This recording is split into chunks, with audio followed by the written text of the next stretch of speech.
Salut, c'est l'Alsace Insolite. Aujourd'hui, nous sommes dans les réserves de la Bibliothèque nationale et universitaire de Strasbourg. Il n'existe que deux bibliothèques nationales en France, la BNU, donc de Strasbourg, et la BNF, la Bibliothèque nationale de France, à Paris. Ici, ce sont les livres du 18e au 20e siècle, mais on va tout de suite voir les livres un peu plus anciens. Voilà, avec Jérôme Schweitzer, qui est conservateur. Salut Jérôme, ça va? Salut Eric, ça va et toi? On est chez toi, là. Voilà, bienvenue. Tu sors un peu des fois ou... Non, quand même, je prends un peu le soleil parfois, ça m'arrive. On est où exactement ici, là? Ici, on est dans les magasins historiques de la Bibliothèque nationale et universitaire. Donc ça a été conservé dans l'état dans lequel il se trouvait en 1895, lorsque le bâtiment a été inauguré. Alors ici, là, les livres, ils ont quel âge?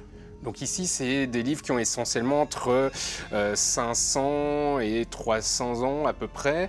Ça peut être donc des livres assez anciens comme celui-ci qui date des années 1550, donc qui a été imprimé à Bâle. Tu peux?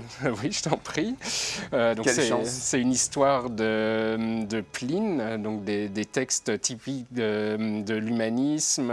Et donc ça fait partie de tous ces livres qui ont été donnés à la bibliothèque pour reconstituer les collections après la destruction de 1870. Oui, parce que ce qu'il faut raconter dans cette histoire, un peu insolite, c'est que ce sont les Prussiens qui, lors du siège de Strasbourg, ont détruit la bibliothèque nationale et universitaire, enfin la bibliothèque. L'ancêtre, oui. L'ancêtre, exactement. Et il y avait des livres extrêmement prestigieux. Et à partir du moment où l'Alsace est redevenue allemande, dans l'Empire allemand, eh bien, les Allemands n'ont eu de cesse que de reconstituer les collections initiales. C'est voilà, ça, hein? C'est ça, ils voulaient un peu se faire pardonner et donc ils ont participé à la reconstitution d'une grande bibliothèque ici à Strasbourg. C'était la troisième plus grande bibliothèque de l'Empire allemand en 1914 et donc aujourd'hui c'est la deuxième plus grande de France. Donc on a à la fois des choses qu'on va dire un peu classiques comme ce livre de Pline, mais on va aussi trouver ce livre en sanskrit, puisqu'il y a aussi des livres qui ont été donnés par des institutions indiennes à l'époque.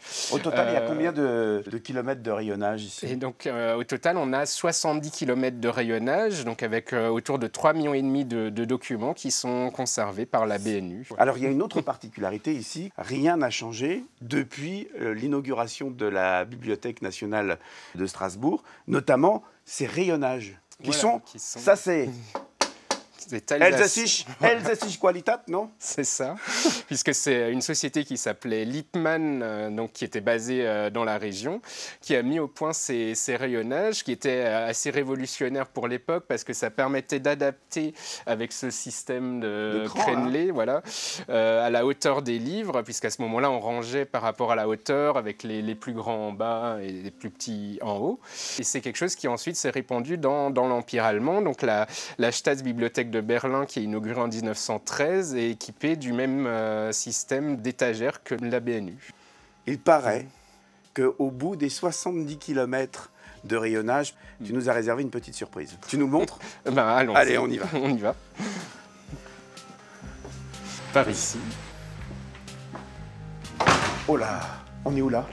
Donc là, on est au cœur des réserves de la BNU. Donc c'est vraiment les livres les plus précieux, les plus anciens qui sont conservés ici.